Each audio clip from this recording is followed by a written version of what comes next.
In the ruins of the old Coventry Cathedral is a sculpture of a man and a woman reaching out to embrace each other. The sculpture was inspired by the story of a woman who crossed Europe on foot after the war to find her husband. Casts of the same sculpture can be found in Belfast and Berlin, and it is simply called Reconciliation. Reconciliation is the peaceful end to conflict, and we were reminded of this in August, when countries on both sides of the First World War came together to remember in peace.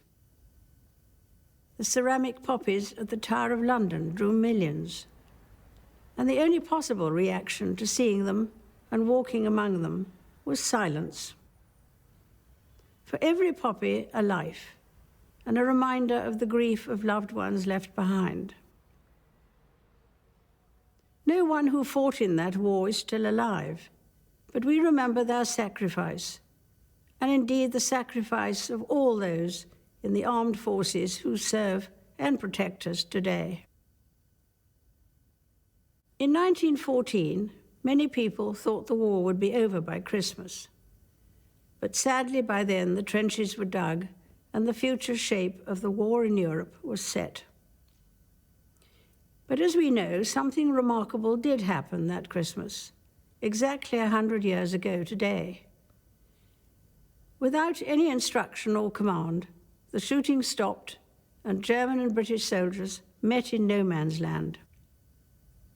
Photographs were taken and gifts exchanged. It was a Christmas truce.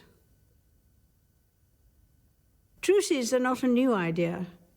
In the ancient world, a truce was declared for the duration of the Olympic Games, and wars and battles were put on hold. Sport has a wonderful way of bringing together people and nations, as we saw this year in Glasgow, when over 70 countries took part in the Commonwealth Games.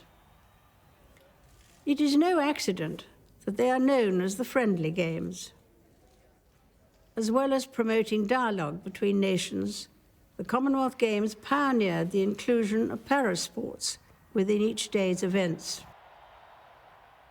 As with the Invictus Games that followed, the courage, determination, and talent of the athletes captured our imagination, as well as breaking down divisions.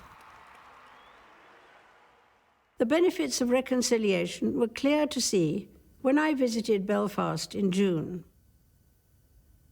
While my tour of the set of Game of Thrones may have gained most attention, my visit to the Crumlin Road jail will remain vividly in my mind. What was once a prison during the Troubles is now a place of hope and fresh purpose, a reminder of what is possible when people reach out to one another, rather like the couple in the sculpture.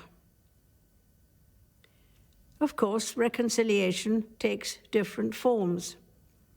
In Scotland, after the referendum, many felt great disappointment, while others felt great relief. And bridging these differences will take time. Bringing reconciliation to war or emergency zones is an even harder task. And I have been deeply touched this year by the selflessness of aid workers and medical volunteers who have gone abroad to help victims of conflict or of diseases like Ebola, often at great personal risk. For me, the life of Jesus Christ, the Prince of Peace, whose birth we celebrate today, is an inspiration and an anchor in my life. A role model of reconciliation and forgiveness, he stretched out his hands in love, acceptance, and healing. Christ's example has taught me to seek to respect and value all people of whatever faith or none. Sometimes it seems that reconciliation stands little chance in the face of war and discord. But as the Christmas truce a century ago reminds us, peace and goodwill have lasting power in the hearts of men and women. On that chilly Christmas Eve in 1914, many of the German forces sang Silent Night, its haunting melody inching across the line. That carol is still much loved today, a legacy of the Christmas truce, and a reminder to us all that even in the unlikeliest of places, hope can still be found. A very happy Christmas to you all.